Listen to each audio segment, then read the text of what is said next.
दुष्काळात 13वा महिना अशी काहीशी परिस्थिती धनंजय मुंडेंची झाली आहे। विघ्न संपत नव्हते, त्यात अजून एका अडचणीची भर पडली।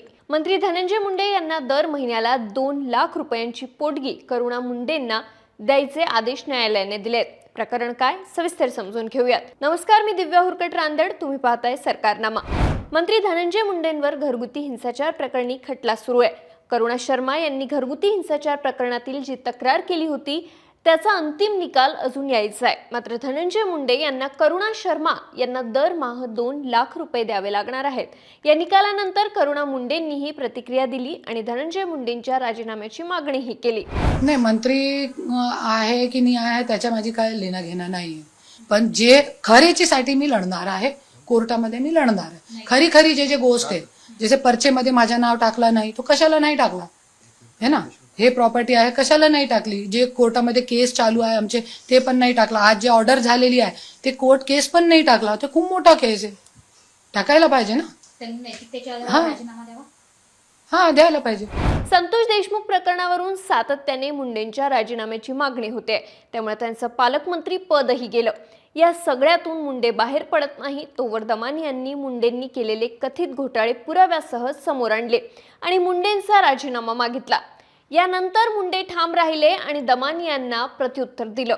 या सगळ्याने मुंडे खचले नाही की आता कोर्टाने मुंडेंना दरमहा करुणा मुंडेला 2 लाख रुपये देण्याचे आदेश दिलेत।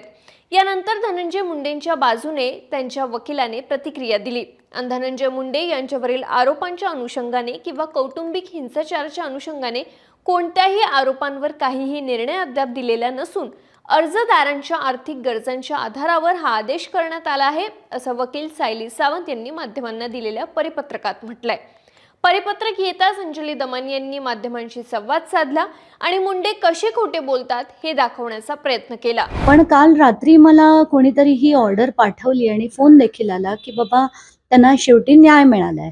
तर मी ती ऑर्डर आत्ता सकाळी वाचली आणि अतिशय शॉकिंग होती आणि त्याच्यात असं लिहिलंय की त्यांच्यावर डोमेस्टिक व्हायलन्स झालाय का, म्हणजे करुणा मुंडेन यांच्यावर। तर पार्टली येस, त्यांना मेंटेनन्स द्यायची गरज आहे का, तर पार्टली येस, आणि त्यांच्यावर पुन्हा कुठल्याही प्रकारचं डोमेस्टिक व्हायलन्स येऊ नये, करण्यात येऊ नये असे कोर्टाने डायरेक्शन्स दिलेत। तर एक स्त्री म्हणून मी याचं स्वागत करते, एक स्त्री म्हणून मला त्या स्त्रीने दिलेला लढा योग्य वाटतो म्हणून मी त्याचं स्वागत करते।